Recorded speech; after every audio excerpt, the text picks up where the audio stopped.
Welcome to Comment with me, George Galloway, here on Press TV, still the voice of the voiceless. Comment is the big conversation, can even be the great debate, but it can't be either without your participation.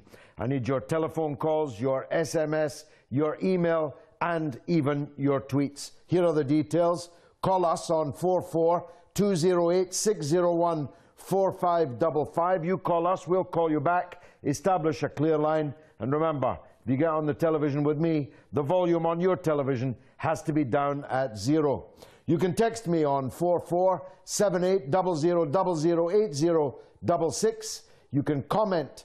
You can email at comment@presstv.co.uk, and you can tweet at comment_presstv. And the best of the texts and the emails and the tweets will come up here on the comment wall, if they warrant it, of course. But above all, I need your telephone calls, so get dialing now. The question that is being asked, I can answer very shortly or I can answer very long. That depends on you. Here's the short answer to this question. Has Blair really apologized for the Iraq war? No. If he had apologized for the Iraq war, what would that have been worth? Nothing. That's the short answer. Tony Blair, back in 2003, misled the House of Commons thus.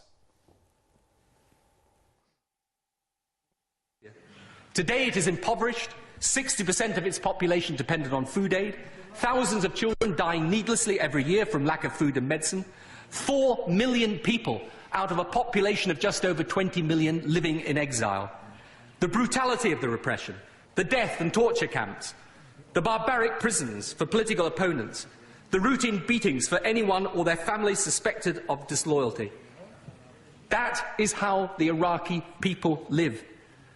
Leave Saddam in place, and the blunt truth is that is how they will continue to be forced to live. This is the time for this House, not just this government or indeed this Prime Minister, but for this House to give a lead. To show that we will stand up for what we know to be right. To show that we will confront the tyrannies and dictatorships and terrorists who put our way of life at risk. To show at the moment of decision that we have the courage to do the right thing.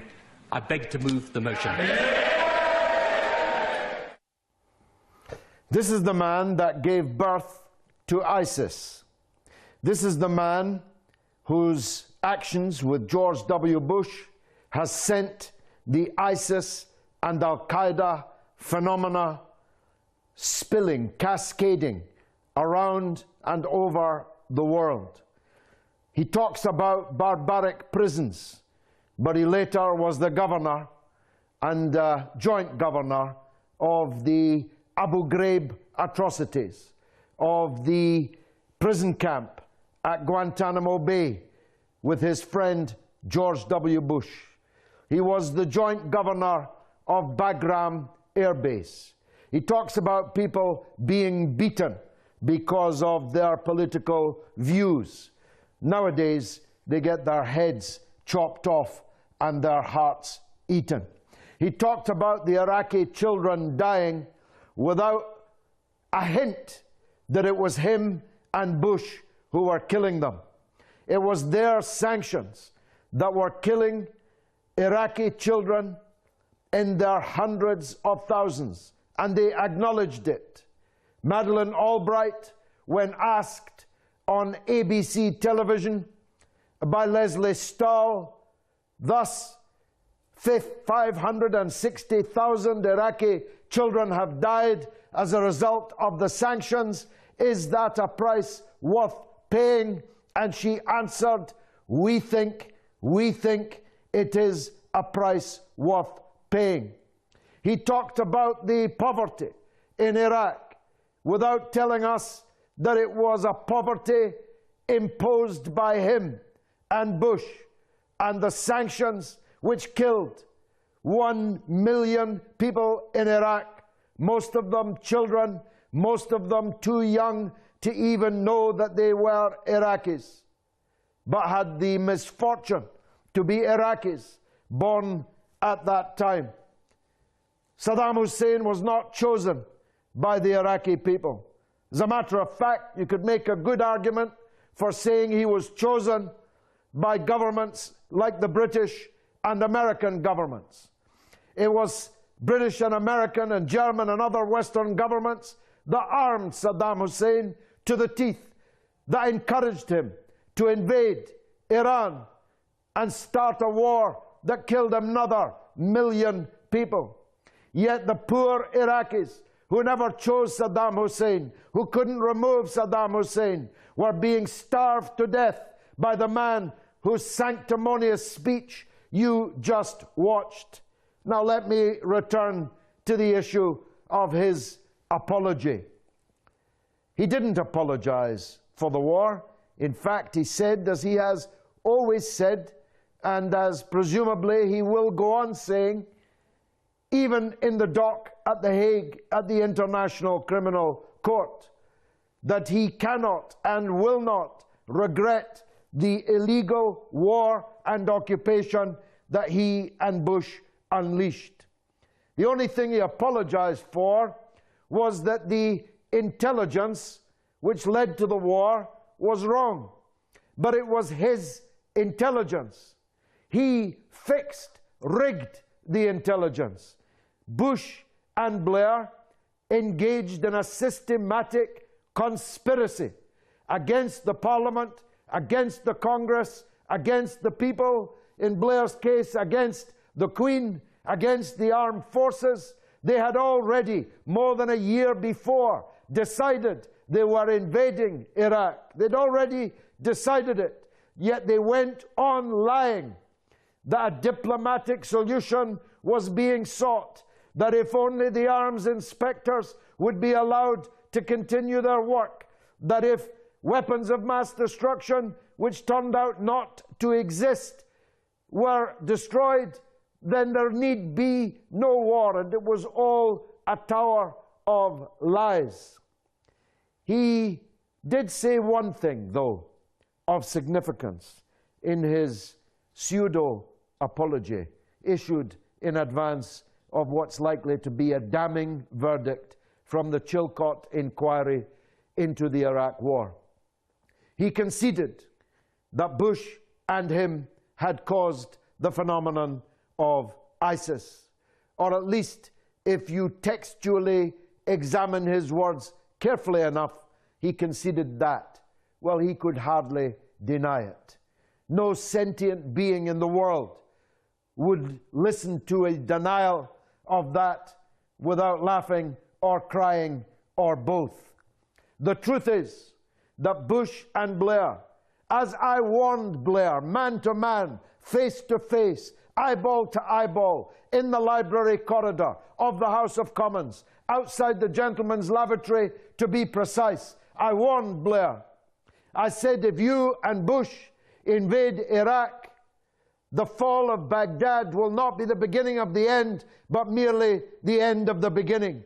I told Blair, man to man, almost nose to nose, there is no Al-Qaeda in Iraq, but if you and Bush invade, there will be hundreds of thousands of Al-Qaeda in Iraq. I warned him that if Bush and you invade Iraq, fanatics from all over the world will descend, that Iraq will descend into sectarian madness and mass murder and chaos, and that it will spill over the borders into other countries and will eventually end up on our own streets. I never said a truer word.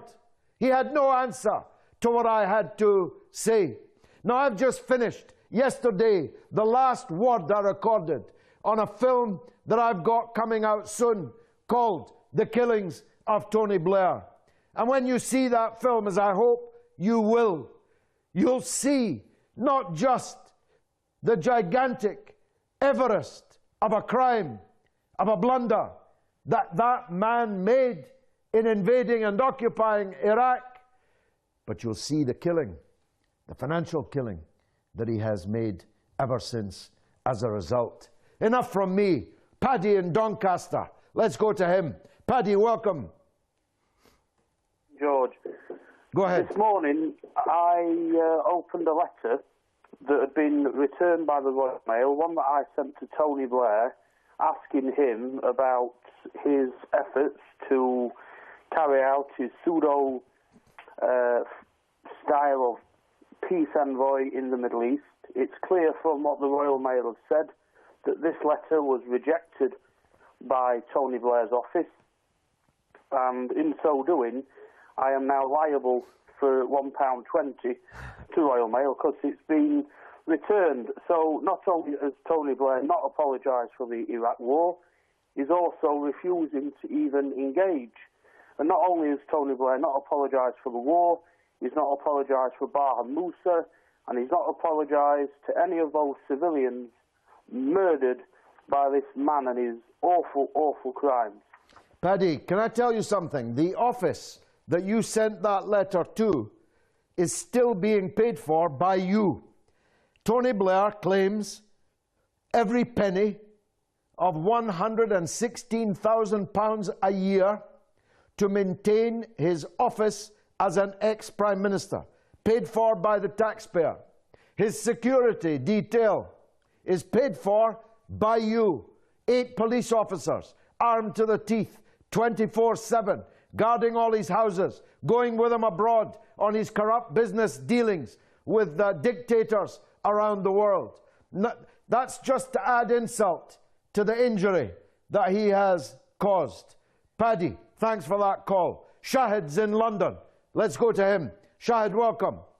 Hello, assalamu alaikum, George. Wa alaikum salam. George, I would like to say that how I look at it, yeah, Tony Blair ain't nothing less than a real gangster. The reason I say this, George, Tony Blair invaded Iraq illegally, right? Because all these things that we was told that Iraq had weapons of mass destruction, and Saddam was a dictator, and Iraq was Al-Qaeda, and all these things. I never heard the, what is happening in Iraq now is what happened when Saddam was there is nothing compared to what is happening in Iraq now. And all these parents that their children went out to fight for Tony Blair and they got killed is really, really, really sad that their children got killed in a pack of lies, and they were sent to their deaths in a pack of lies. And you know, Tony Blair, even if he did apologize, I don't think that's good enough, because if today we do a crime, whether it's me or you or anybody, we do a crime, we need to be judged in a court of law. And Tony Blair, he needs to be judged in a court of law. And that's the only time I think when the parents of the fallen soldiers will have some sort of closure. Because at the moment, how are they supposed to have any sort of closure, knowing that their child got killed for nothing? For a pack of lies.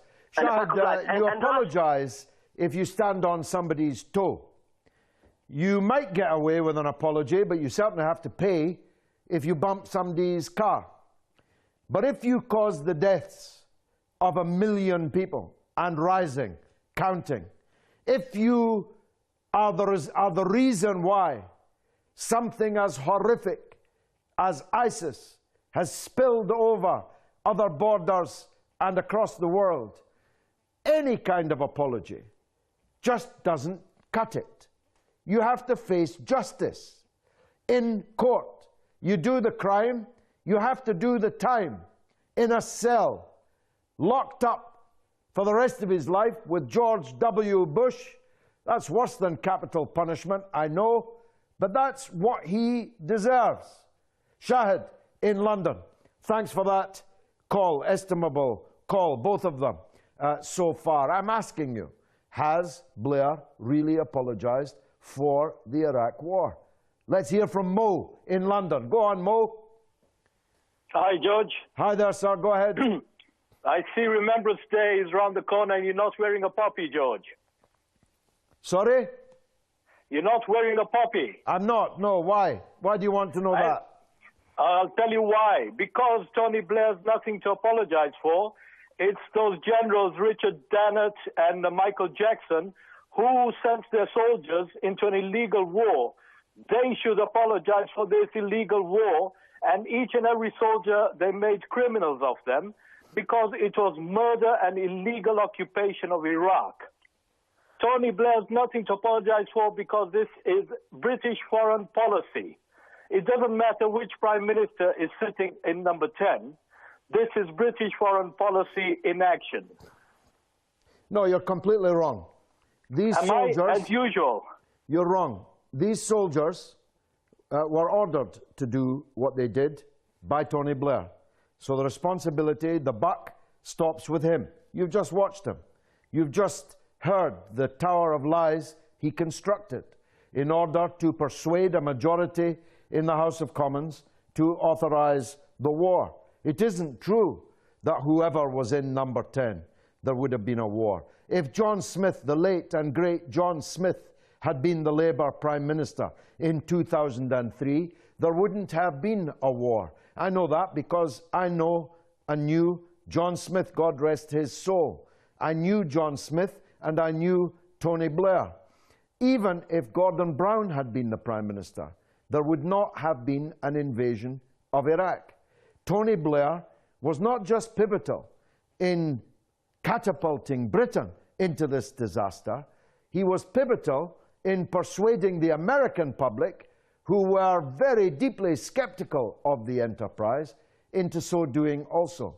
He was pivotal in building a coalition around the world. He went around the world as George Bush's ambassador, as Nelson Mandela famously described him. He was the ambassador with a silver tongue, a forked silver tongue that could speak in a way that Bush never could. Bush had an alibi. He was an imbecile.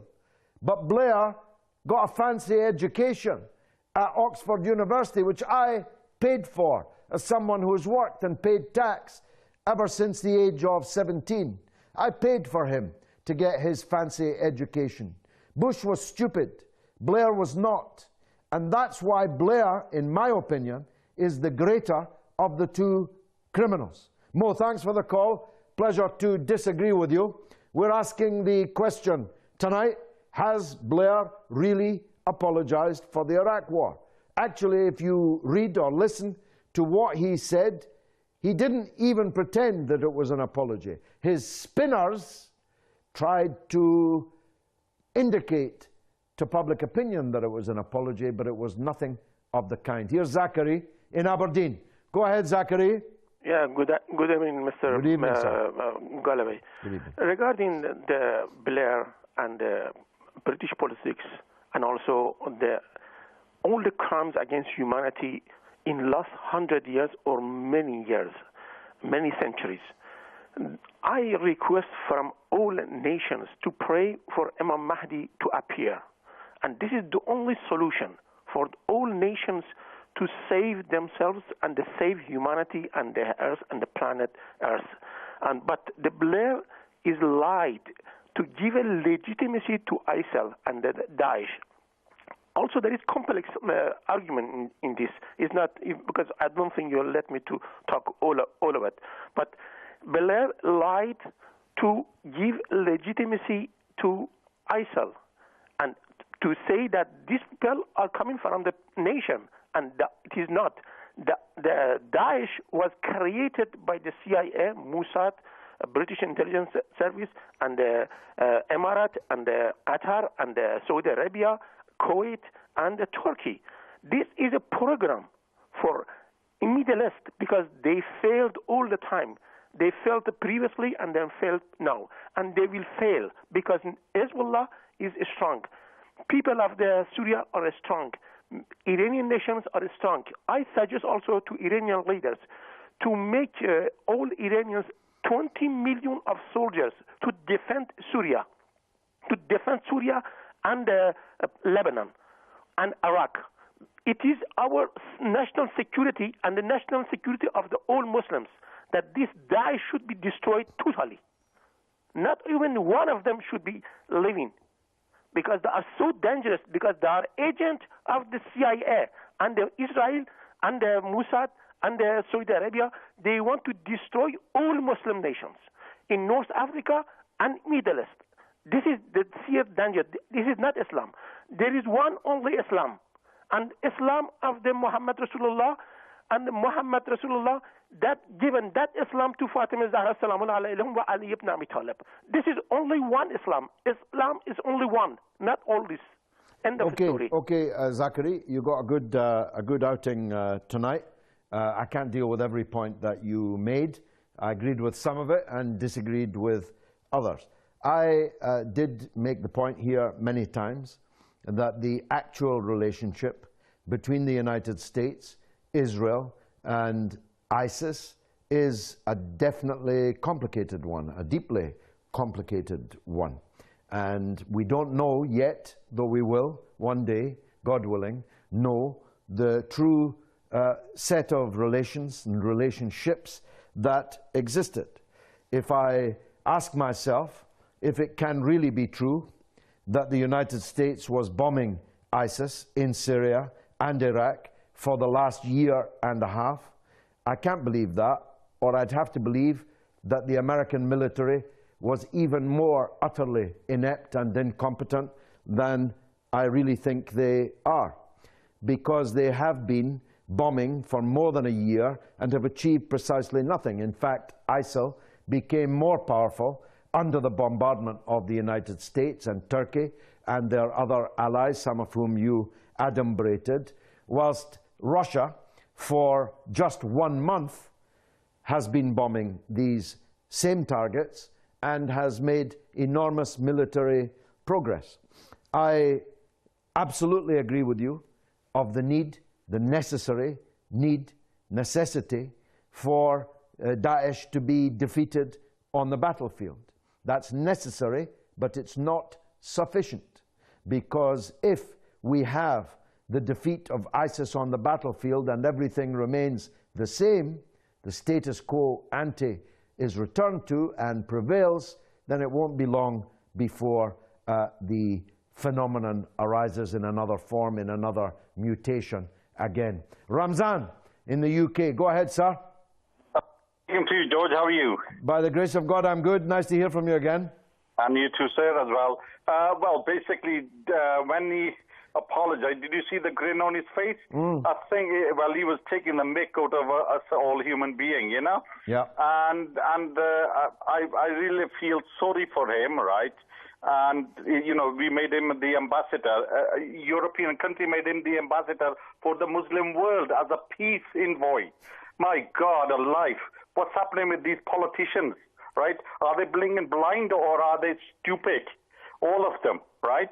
Thinking that he can be a peace envoy for the Muslim world, right? He is the one who killed over 1 million people, him and Bush, right, in Iraq, right? Innocent children, and children are being born now, right, disformed because of the radiation they through their bombs they have sent down. So many bombs they have thrown in Iraq. The children are being born disformed, which is absolutely disgusting. You should be gone to a trial for terrorism under the UN Convention of Human Rights. His face is too white, Ramzan. You only go to The Hague, at least so far, if you're black, if you're African. There's never been a man like him at The Hague, but I remain convinced that there will be. I'm sure that in this life, Tony Blair will be judged. It is incontestable to me that in the next life, he will be judged in an even more severe way. Now I need to go for a 3-minute short news bulletin. God willing, I'll still be here when you come back. We're discussing if Tony Blair really apologized for Iraq, and even if he had, would it have made any difference? See you shortly.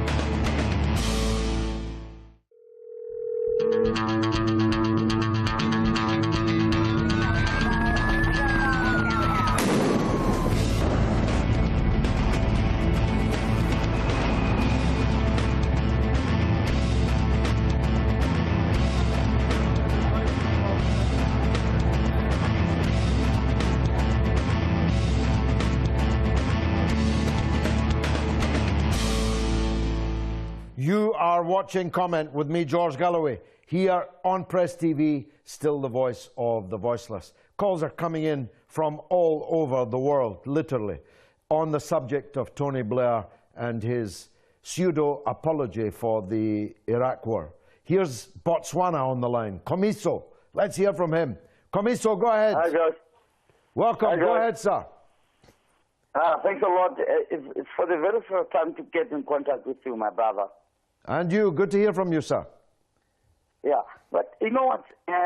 Since the Iraq and those guys from the West raided Iraq, and we were talking here in Southern Africa, you know what? That was a good war. But look what is happening today in Iraq. Millions and millions of people are dying every year. And nobody is being held accountable. No, in fact, Komiso, the people who are responsible for this crime have all gone on to greater and greater prosperity. None more than Tony Blair, who's made £100 million since leaving office in just 8 years. £100 million. The only people that faced any accountability, the only people that lost their jobs were people like me who opposed the crime. So you're on the right track. The subject is accountability. If you make a blunder, you commit a crime as big as this one, then even if he had apologized, it would have been meaningless, wouldn't it? Yeah, but let me tell you one thing, George. You are the eye and the ear of this world. Thank you. Thank you, brother. God bless you out there in Botswana. Thanks for that call. Sorry it wasn't a great line, but it was a great call. I must tell you, it's extremely difficult for me this evening, standing here while that picture keeps appearing on that screen. I'm honestly having to restrain myself from throwing this water in his face or slapping the grin off his face. Chikoki is in Libya, another of the great imperialist success stories. Chikoki, go ahead. Good evening, sir. Good evening, Mr. George. Good evening to you. Go on. It has been I'm trying to talk to you. Well, I actually watched the interview, the one he got to CNN, to Felix Zakaria, the GPS program. He was like mocking us. He said he's sorry for the intelligence, that he misled the intelligence. The one who manipulated the what? He manipulated the intelligence. He was mocking us. It's not a great line, Chikoki, so I'll not need to cut you short. But he was mocking us. It was a pre-battle. It was an attempt to get some kind of mitigation in before the Chilcot inquiry reports. Thanks for the call, brother. Sorry it wasn't a great line. Let's go to the comment wall and take a tweet or two. Councillor Damien Biggs, war criminal. As a Labour member, I'd consider it my duty to make a citizen's arrest if I ever met him. Let me salute you, councillor. That's the kind of councillors, the kind of Labour members we need. That's the spirit. It's not just that Blair killed 1 million people. It's not just that he tried so hard to kill the Labour Party and almost succeeded. It's the financial killing that he made out of the last 2 killings or attempted killings that make it impossible to bear. And as long as he is in the Labour Party, he will cast a baleful shadow over the entire party. Benny is in Geneva. Let's go to him. Benny, welcome. Good evening, Mr. Galloway. God bless you all for your great work you're doing. Thank you, sir. Like always, I wish really so much that you'll be in Geneva soon, having another office. Anyway, it doesn't matter. Inshallah. Thank you. Because, you know, you have United Nations here with all the ambassadors, maybe in long or if short I could term, afford it, I'd definitely take an office in Geneva. Benny, thanks. Go ahead. All right. No. You see, Mr. Galloway, they are making this show. He came with this beautiful vocabulary of English with Oxford, talking about Maybe he's laughing at everyone else. He's saying why they haven't been yet called to go to tribunal, war tribunal. Why not Iraqi parliament or all those poor 1 million families that haven't been able to find a lawyer to bring these two, Bush and Mr. Tony Blair, to tribunal. You know, in 2001, I was just for a short time in San Francisco, local TV program, 1 hour a day. They were broadcasting regarding to the U.S. Army military who they were back home and they were all ill because of this invasion that they had made already before with Saddam Hussein. You know, the first one when they went to Iraq, they were using uranium bombs to do that. You know, Blair and Mr. Bush, they are not only responsible to reply to what they did to those nations, they have to reply to their own people also, because those guys, they are even sick because of the way they use their weapon, and no one brings them to tribunal or making any kind of statement. At the moment, we have to wait like Second World II, 50 years after, and talk about it like a history. It's too Benny, bad. That's a wonderful call, Benny, and you put your finger on something that I had intended to say. They are, and Blair is, the real weapon of mass destruction. Not just because of the mass destruction he caused, and everyone can see it, but because a weapon of mass destruction is distinguishable by this, that its effect is unlimited in space and time. In other words, it's not just the mass destruction caused by the impact of a weapon on a particular place at a particular time, but that the toxicity of that attack spreads throughout time and throughout place, so that we can now see that the actions he was proposing there have led directly to the cutting of people's heads off in Syria, a quite different country, in Libya, in Nigeria, in God knows where next, which will declare itself a part of this bogus caliphate. It's the fact that weapons like depleted uranium will still be poisoning children in the maternity wards for generations to come.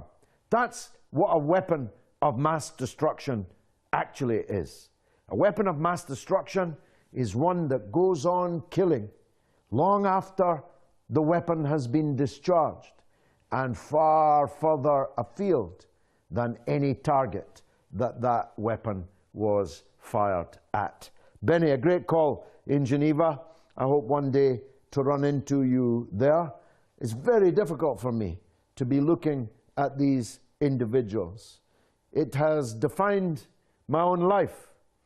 You know, I became so close to this subject that if someone says the word Iraq, I turn as if somebody called my name. It has been since 1994, so more than 20 years now, I have been so deeply involved in this Iraq question. And I expect that I will spend the remaining years of my life still fighting for justice. Let's go back to Libya. Yunus is there. Yunus, go ahead. Hello, good evening. Good evening, sir. You're on the air. Yeah, my comment was that, let's say that Iraq and Libya are the same scenario now. But I have a question. I mean, I'm Libyan and I witnessed the revolution, and let's say that Gaddafi was a dictator and we were played to actually remove him using our feelings, I mean, by everybody. But my question to you is, what would you have us do? As Iraqians hated, I mean, Saddam, question. Libyans hate Gaddafi. We were played by our feelings to actually change things here. It's a good question. And I know it's a good question, Yunus. And this is not the first time I have faced it. Any people is entitled to overthrow their own government anytime.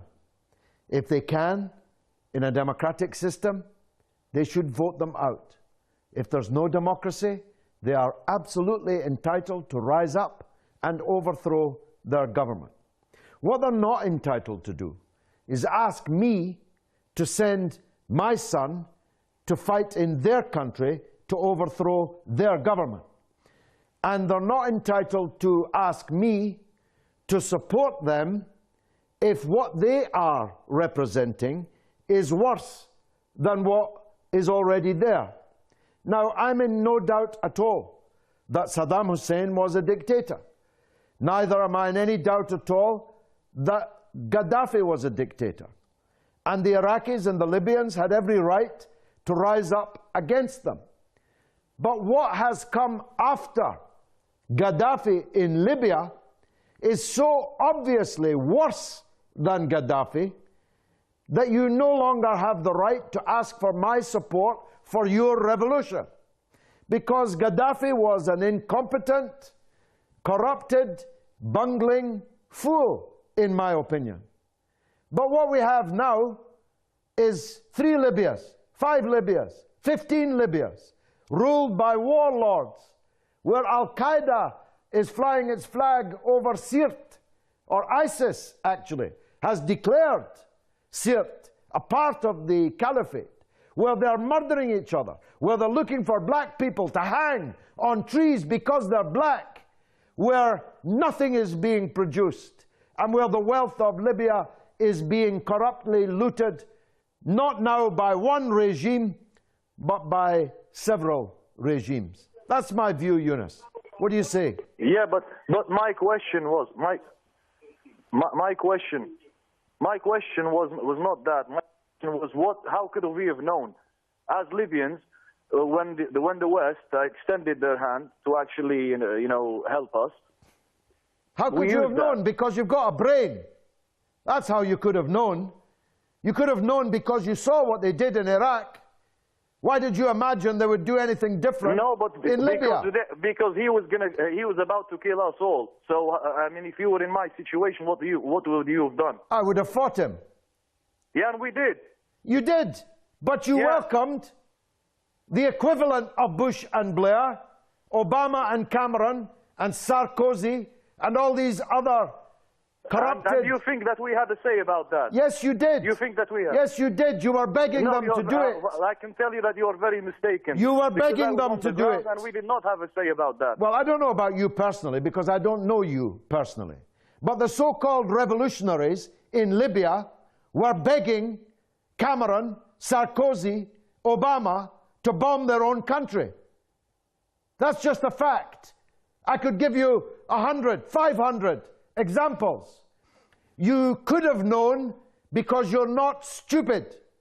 You should have known because you're not stupid that these bloodsuckers care nothing about Libya except stealing its wealth. I'm sorry, you've got me angry now. Faisal is in Ethiopia. Better go there. Faisal, welcome. Yes, I'm here. Go ahead, sir. You're on the air. Thank you very much. I strongly disagree with the remark that Tony Blair apologized to the war in Iraq. Yeah, go on. Turn your television down, Faisal. Okay, I will do that. Thank you. Go on. Okay, how about now? Yeah, go on, sir. My opinion in this regard to the crisis in Middle East and the Arab world, I incriminate particularly not only the West, not only Tony Blair, but also the Westerners, including the United States. Yeah? I disagree, in particular to the remark that Tony Blair suggested to the apology towards the war in Iraq. Okay, thanks for your call. Paul is in New Zealand, even farther away. Go on, Paul. Hello. Yes, you're Hello, welcome. George. You're on the air. Okay. I don't really like Tony Blair very much at all for what he done. That's just my view anyway. Mm-hmm. But anyway, the biggest problem I think is, in case you know, I've had a stroke. That's been a big problem to me. I can't express myself very well. Okay, you're doing well. Go ahead, take your time. If you come to New Zealand, please let me know and I'll come and see you. Yeah, I've spoken there a couple of times. Good audiences there in New Zealand, fine people. Yeah. I had to write it all down. You see, I just can't think. You see, I'm sorry about that. I'm really, That's okay, sorry. Paul. Don't worry. Thanks for trying, and the best of luck to you in your recovery. He didn't think that Blair really apologized. Neither has anyone really so far thought that Blair really apologized. It was a very fork-tongued statement, which had the effect of seeming to be an apology without being one.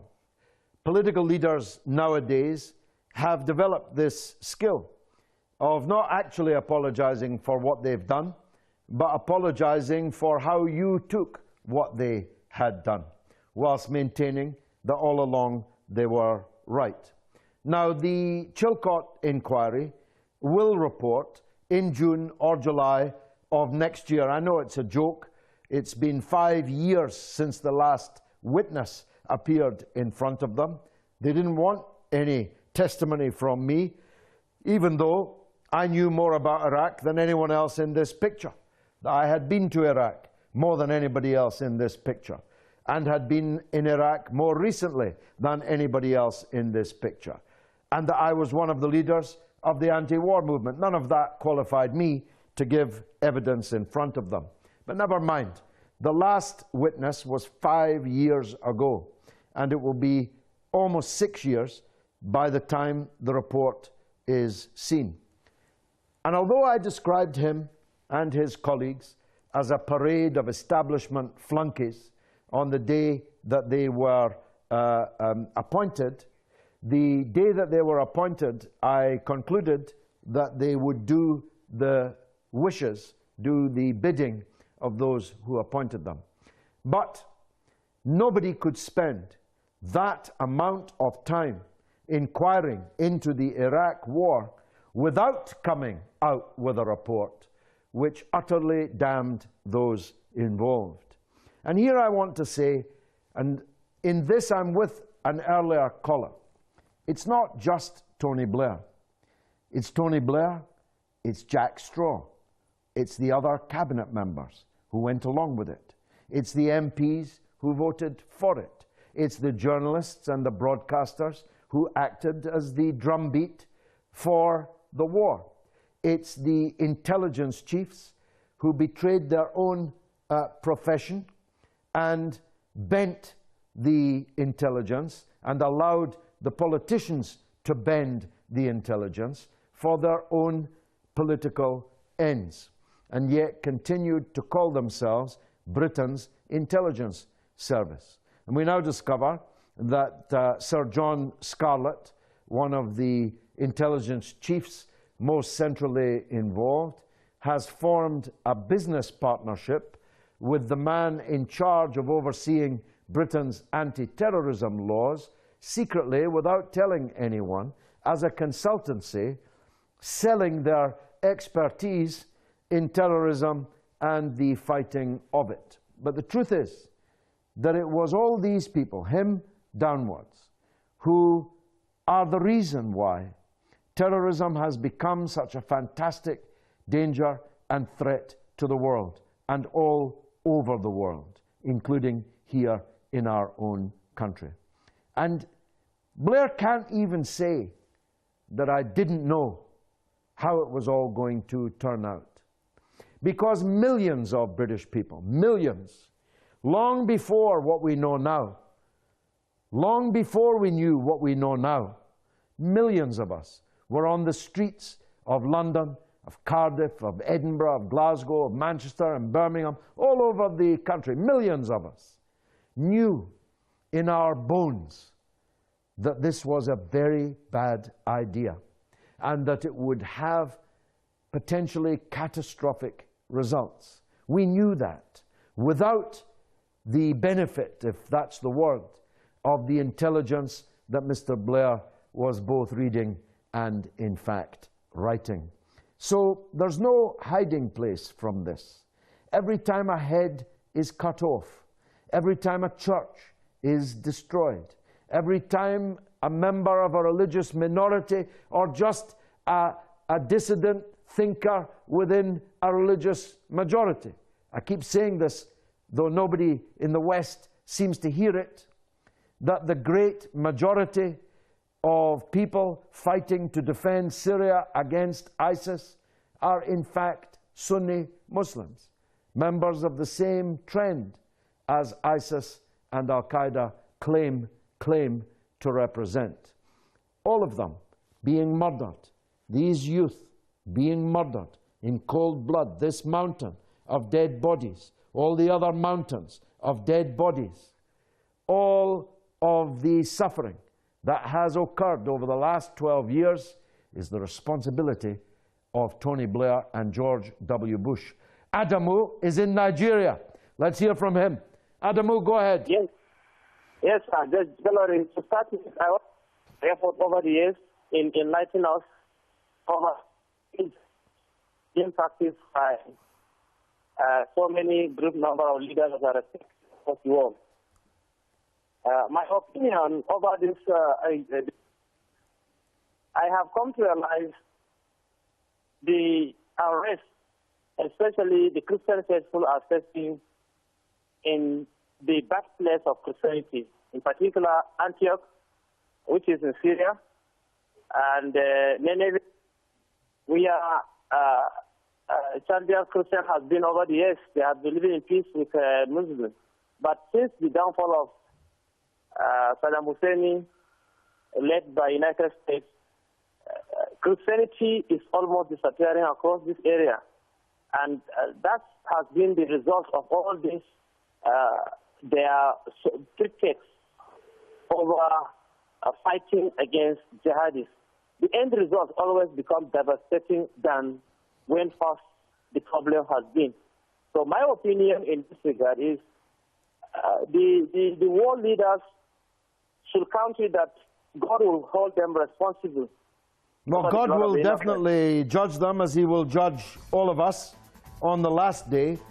But I'm going to spend my remaining days on this earth trying to get justice here and now in The Hague for crimes against humanity, for war crimes, and I want him prosecuted in Britain for the deliberate, willful and systematic deception of the British Parliament. You can continue this discussion on Twitter at comment_PressTV.